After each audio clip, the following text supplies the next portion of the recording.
They say, oh my God, I see the way you shine. Take your hand, my dear, and place them both in mine. You know you stopped me dead while I was passing by. And now I beg to see you dance just one more time. Ooh, I see you, see you, see you every time. And now my I love your style. You make me wanna cry. And now I beg to see you dance just one more time.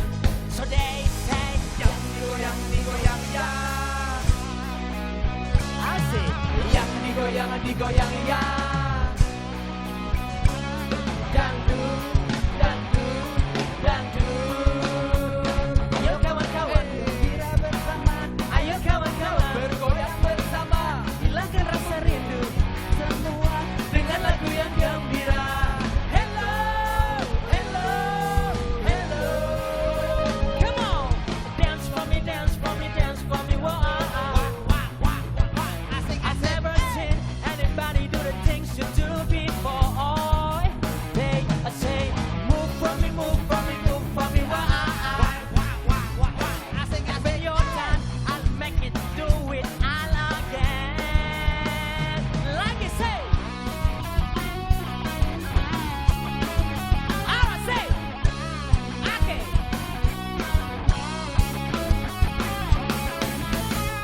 Ayo kawan-kawan gembira bersama. Ayo kawan-kawan bergoyang bersama. Hilangkan semua rasa rindu yang ada dengan lagu yang gembira. Hello, hello, hello. Say, dance for me, dance for me, dance for me. I think I've never seen anybody do the things you do before. They say, move for me, move for me, move for me. I think I bet your time, I'll make it do it all again. Oh, again.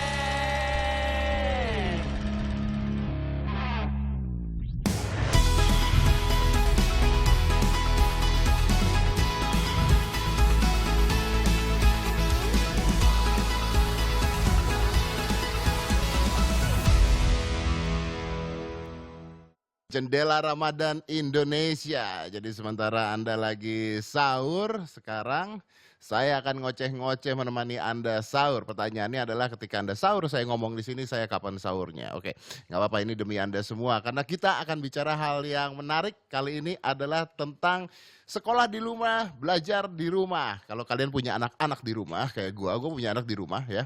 Jadi Aska ini sekarang belajar di rumah, tapi tetap jam pelajarannya sama. Jadi dia harus bangun jam 7, setengah 8 dia sudah harus buka laptop dan dia harus belajar sampai jam 3 siang.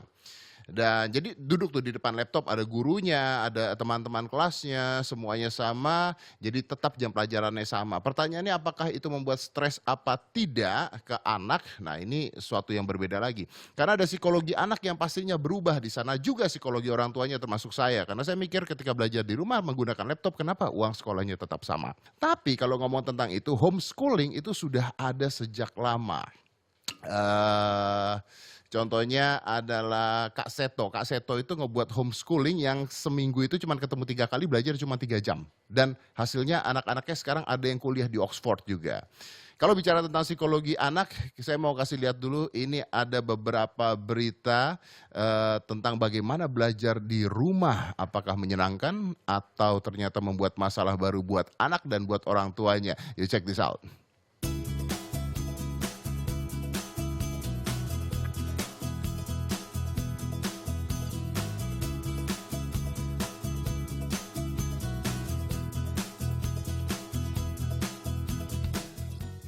Oke, ternyata ya kalian lihat di situ ada pro dan kontranya kalau kita ngajarin anak kita di rumah ya. Pronya mungkin sebenarnya menurut gua orang tua akan lebih dekat dengan anaknya karena biasanya kan anak pergi sekolah, orang tua pergi kerja, ketemunya cuma malam doang, anaknya udah tidur, bangun pagi anaknya udah sekolah, orang tua aja udah kerja lagi. Jadi akhirnya nggak pernah ketemu, nggak pernah tuh curhat anak sama orang tua. Mungkin paling sama ibunya aja, tapi ibunya juga kadang-kadang sibuk sosmedan gitu, jadi nggak ngurusin anak di rumah, udah pokoknya bikin PR gitu. Tapi dengan adanya ini semua, sekarang anak-anak ini lebih dekat dengan orang tua, that's the pro. Nah, konsnya adalah orang tua sekarang agak ribet gimana caranya harus ngajarin anak di rumah. Ini adalah masalah yang dulu tidak pernah ada. Jadi kalau zaman dulu keluarga punya anak 7 ngajarin anak di rumah tuh nggak masalah. Tapi kalau zaman sekarang ini jadi masalah yang besar sekali karena ternyata sulit ngajarin anak di rumah tuh sulit. Gue mau nanya sama kalian yang ada di rumah, kalian sulit nggak ngajarin anak kalian di rumah kalau yang udah punya anak, oke? Nah, saya punya bintang tamu yang usianya masih 11 tahun, jadi harusnya dia sekarang juga sekolah dari rumah. Learning from home ini adalah Ariana. Halo Om, Halo, apa kabar? baik. Baik, lagi COVID gini baik kabarnya? Ya, Baik, belajar di rumah? ya. Senang? Agak kalau- senang, agak Kenapa? Kenapa bete? karena Kenapa? gak ketemu teman-teman kan? Nggak ketemu teman-teman? Iya, Teman-teman suruh main di rumah. kan lockdown, Kamu yang ke rumah, teman-teman. Nggak bisa juga ya? nggak bisa. Nggak bisa. Jadi di rumah sendirian Iya, sama orang tua. iya. Susah nggak belajar di rumah? Ada susah, ada gampang. Apa susahnya? Susahnya kalau misalnya dapet soal-soal yang emang belum dipelajarin gitu-gitu. Google, Iya, Google. ya kan? Gampang. Jadi sekarang bisa nyontek. Iya, Ya kan? Kalau dulu kan nggak bisa nyontek. iya. Kalau sekarang bisa nyontek kan Bisa. kalau ngerjain apa-apa kan? Bisa dong. Jadi lebih gampang dong. Iya. Susahnya? Tapi- apa? Kalau susah paling kalau misalnya matematika misalnya. Matematika. Iya kan Kenapa harus pakai matematika? cara gitu. Ada rumus-rumusnya. Iya. Google nggak bisa. Google kadang ada salah, ada yang salah itu. Tanya papi, mami. Papi, mami tidak jago matematika. Enggak, Bentar. Papa, mama kamu nggak pinter matematika? enggak. Serius? Iya, Sama nggak ngerti dia matematika. ngerti tapi Tapi nggak pinter. iya nggak pintar. Oke. Papa, mama kamu sekarang kerjanya apa? Kalau mama ibu rumah tangga, Nah, papa? kalau papa kerja di luar kota. Oh, sukses. Insya Allah. Tanpa matematika. Iya. Kalau gitu kamu nggak usah belajar matematika dong. Iya kan? Iya boleh. Oh iya, dia yang bilang iya ya, bukan saya ya. Oke. Ariana ini adalah artis, udah gitu terus aktingnya kemarin di what is that? Sinetron? Film. Film. Ya. You become someone with a Down syndrome. Yes. Ya, oke. Ini menarik ya, ada beberapa fakta tentang Down syndrome. Jadi Down syndrome itu sebenarnya dulu sekali namanya adalah mongoloid. Jadi anak-anak dengan Down syndrome itu disebutnya dengan mongoloid. Kenapa disebutnya dengan mongoloid? Nih mungkin buat kalian yang nggak tahu, karena anak-anak Down syndrome itu dulu dipikirnya adalah mimik wajahnya itu sama seperti orang Mongol. Karakter wajahnya sama seperti orang Mongol. Jadi disebut dengan mongoloid. Nah, ternyata nama mongoloid ini akhirnya diprotes sama orang-orang Mongol gitu. Karena maksudnya mereka ya jangan pakai nama negara kita dong ya. Maksud Anda pakai nama negara kita, emang kita seperti itu dan sebagainya. Ini terjadi protes. Akhirnya dirubahlah nama ini. Dokter yang pertama kali menyetuskan tentang Down syndrome itu, kalau saya nggak salah ya, kalau salah tinggal Google, itu namanya adalah John Langdon Down syndrome. Jadi akhirnya tahun 1886 namanya dirubah menjadi Down syndrome, ngikutin nama dokter tersebut. Jadi dulu itu namanya adalah mongoloid, bukan Down syndrome. Dan mereka tuh unik. Sebelum lahir itu ketika di perut itu dokter sudah bisa tahu apakah Iya, anak sudah. itu, Iya, you know that? bisa. Ya, Iya, ada tesnya. ya. Dan itu tuh diukur dari tulang belakang sampai tulang hidung. Iya. Ya, you know that? Iya. Oh, you smart. Wow. Tapi ngobrol-ngobrol tentang belajar di rumah nih, balik lagi belajar di rumah. Ya. Kalau boleh milih, mendingan belajar di rumah atau belajar di sekolah? Belajar di sekolah dong. Kenapa? Bisa main juga bareng teman-teman, kalau di rumah kan bete pasti. Kamu nggak suka main game dan sebagainya? Suka tapi lebih suka main sama teman-teman. Oke. Terus di rumah ngapain aja kegiatan? Kalau di rumah ngerjain tugas dari pagi sampai sore. Dari pagi sampai sore ngerjain Iya. tugas? Ada PR nggak? Ada. Kamu suka nggak dikasih PR? Nggak suka kan? Iya kan? Kamu juga nggak setuju lo kalau sekolah ada PR lo. Kamu setuju nggak sekolah ada Enggak. PR? Tuh kan ya, coba dengarkan ya, tolong. Om Nadiem Makarim. Oke, baik. Sekolah kalau bisa jangan ada PR ya. Tapi saya sempat ngobrol dengan Om Nadiem Makarim. Beliau juga mengatakan harusnya sekolah kayaknya PR itu harus dipertanyakan. Soalnya kan begini ya, biasanya orang sekolah dari pagi sampai sore. Iya. Itu kan udah belajar, Iya. ya kan? Terus kalau udah belajar, ya udah dong, harusnya main kan? Kenapa dikasih PR lagi gitu kan? Makanya. Oke, anyway, kamu tuh kan sekolah di rumah tidak enak katanya. Oke, supaya enak harusnya gimana?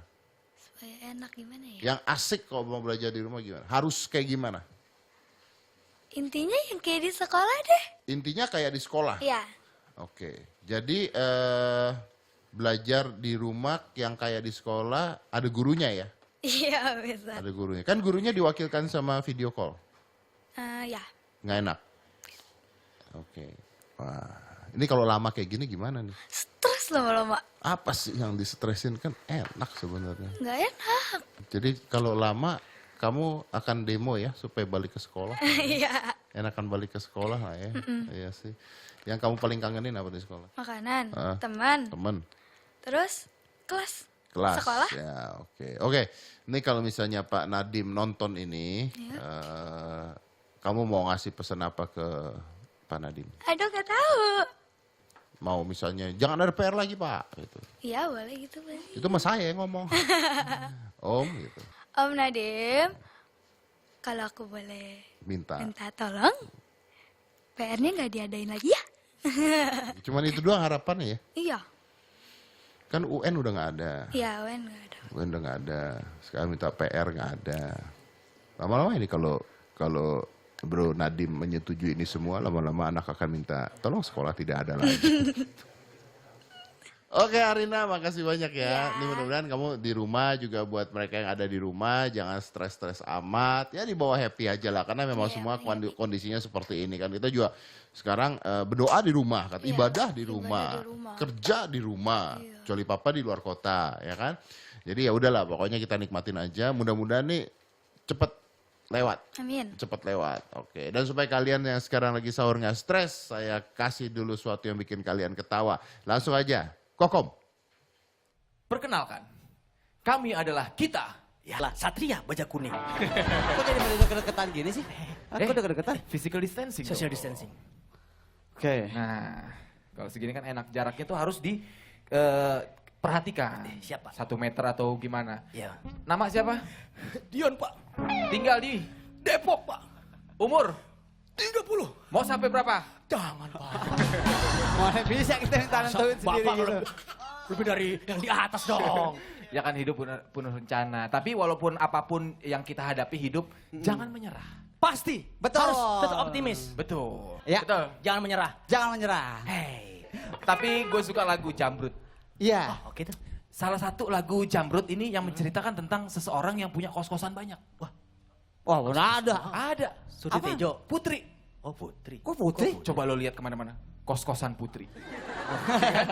Putri kos-kosannya di mana-mana loh. Banyak. Maksudnya terima kos-kosan bukan buat Putri, punya Putri, bukan. Ya udah itu aja lah Putri. Yuk, Putri. Putri.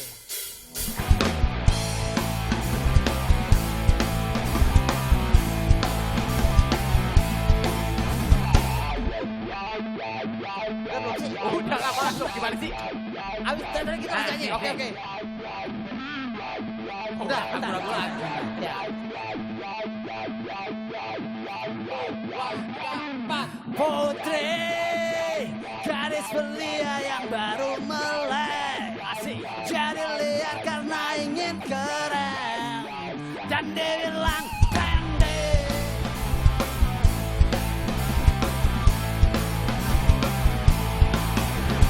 Putri, harusnya kamu ada di rumah.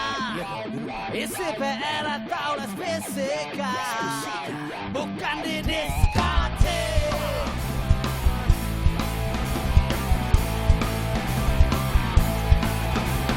Saya si Putri, sinden manggung. Halo Putri. Datang kemari menurut panggilan Anda. Alright, hey. Putri habis dipanggilnya rambut kalian lemas banget ya. Segala macam kau suka asal bau USA. Body readable hingga tanpa behel. Tingkah laku berubah sasa hidup DNA. Dan kau pun bangga. Asik-asik.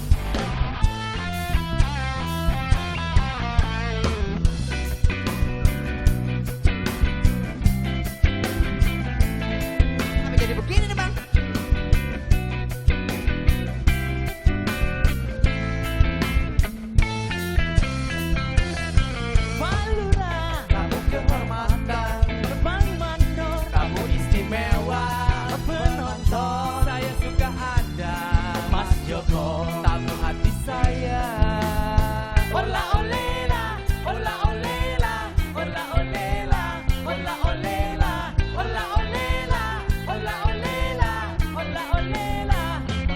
Pak Lurah. Suami Bu Lurah. Benar. Iyalah. Bu Lurah. Istri Pak Lurah. Bang Mandor. Tetangga Pak Lurah. Benar.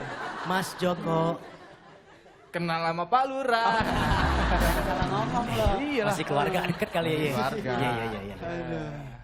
Ya, balik lagi di Jendela Ramadan Indonesia. Di depan saya saat ini ada Astrid Wen. Ya. Bukan Wen ya. Wen ya. Iya, Astrid Mas. Wen. Astrid Wen ini adalah psikolog Anak. psikolog anak.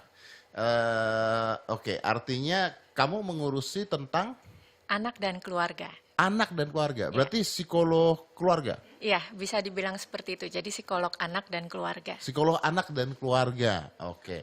Ini kan banyak orang stres sekarang di rumah. Iya, Anak betul. stres di rumah Betul. gitu kan. Nah, gimana sekarang anak nih harus gimana? Apakah tergantung dari orang tuanya? Apa memang kemandirian anak sendiri sekarang jadi sebuah pertanyaan gitu. Tidak siap ternyata menghadapi hal ini. Iya, kalau anak memang masih sangat tergantung dari tempat di mana dia berada. Jadi memang yang perlu juga diperhatikan orang tuanya. Jadi kalau orang tuanya stres, biasanya pasti turun ke anak. Jadi kalau orang tuanya lebih tenang, anaknya juga menjadi lebih tenang.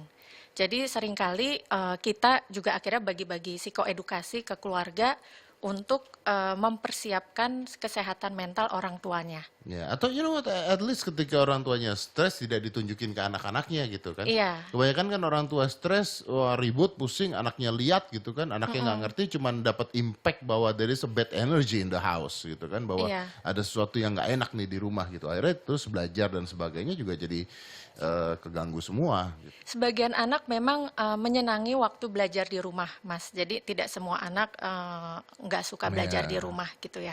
Jadi memang ada hal-hal yang baik, juga ada hal-hal yang sebenarnya jadi tantangan. Gitu. Ya, I think menurut saya gini, mungkin yang negatif adalah karena kita menghilangkan Iya. social impact-nya gitu kan sebenarnya kan. Kan kalau sekolah is about education. Kalau sekolah tentang edukasi kan sebenarnya bisa di mana aja kan.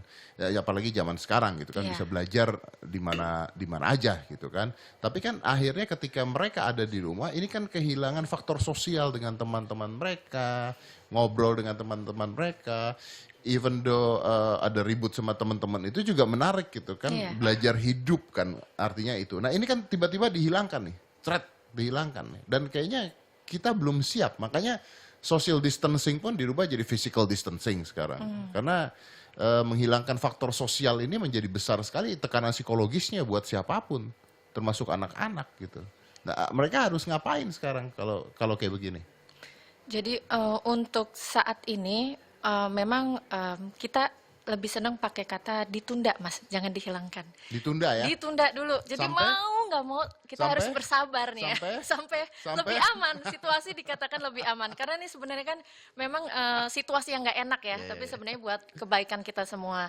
Jadi memang betul kata Mas Dedi yang akan ideal ketika belajar di rumah, tapi kita juga bisa masih bersosialisasi dan bereksplorasi. Ya. Tetapi karena kebijakan kita perlu bertahan di rumah aja, jadi ini yang berkurang dan diharapkan memang ketika kondisi nanti menjadi lebih aman, kita bisa kembali menemukan waktu-waktu bersosialisasi dan bereksplorasi. Cuman gini, mungkin this is me ya, kan setiap orang beda-beda gitu ya. Saya selalu mengatakan bahwa mungkin ini adalah saatnya merubah pola. Sekarang banyak orang yang pusing karena wah kerja di rumah, tapi apa yang mau dikerjakan di rumah gitu. Sedangkan kan dari zaman dulu saja sudah banyak sebenarnya pola-pola bekerja di rumah, dari konten media, media sosial dan sebagainya. How to make money di Iya. hal tersebut. I'm doing this for more than 10 years sebenarnya udah di konten sosial. Dan anak-anak ini sebenarnya ada sebuah penelitian juga yang mengatakan bahwa main game itu menghilangkan stres. Iya. Nah kan banyak orang tua yang melarang anaknya main game gitu ya. Kayaknya sekarang harus lebih kebuka dengan hal-hal seperti itu Iya. gitu loh. Lebih real ya Mas, lebih realistis gitu. Karena Iya. kondisinya memang ya akhirnya perlu diberi kelonggaran-kelonggaran kepada anak. Karena ya di rumah aja ngapain gitu ya. Dan akhirnya yang meningkat biasanya pulsa internet gitu. Karena kan kita nonton YouTube, belajar online Iya, gitu. betul.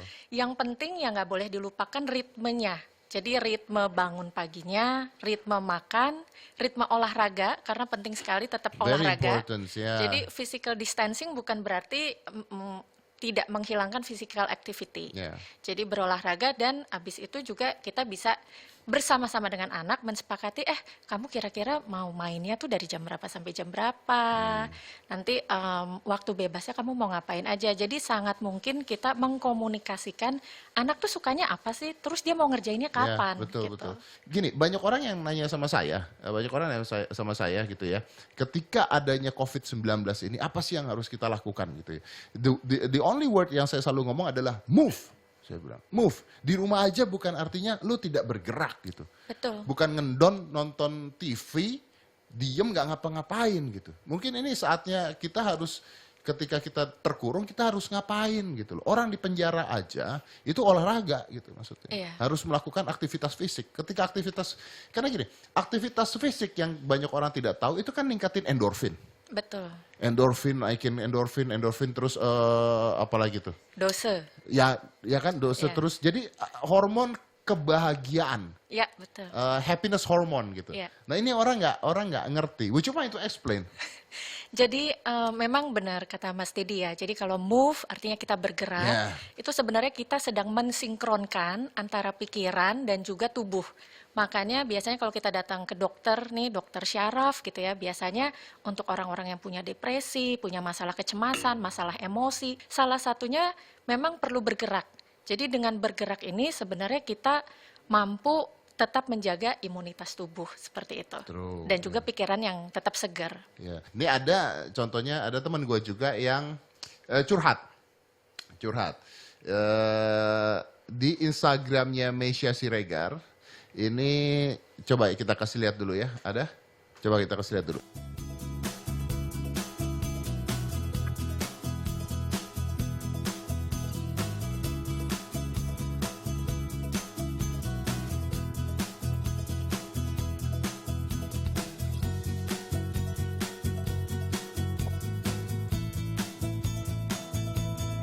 Nah itu dia tadi Meisya Siregar, dia bilang tugas anak kayak skripsi ya. Nah, berarti Meisya Siregar ternyata tidak pintar-pintar banget. Stresnya tinggi ya Mas. Enggak, saya mau bilang tidak pintar-pintar banget. Oke, habis ini ya kita akan ngobrol dengan Meisya Siregarnya. Habis ini kita tanya ya, kita mau lihat seperti apa stresnya dia. Betul. Jadi jangan mana-mana, tetap di Jendela Ramadan Indonesia.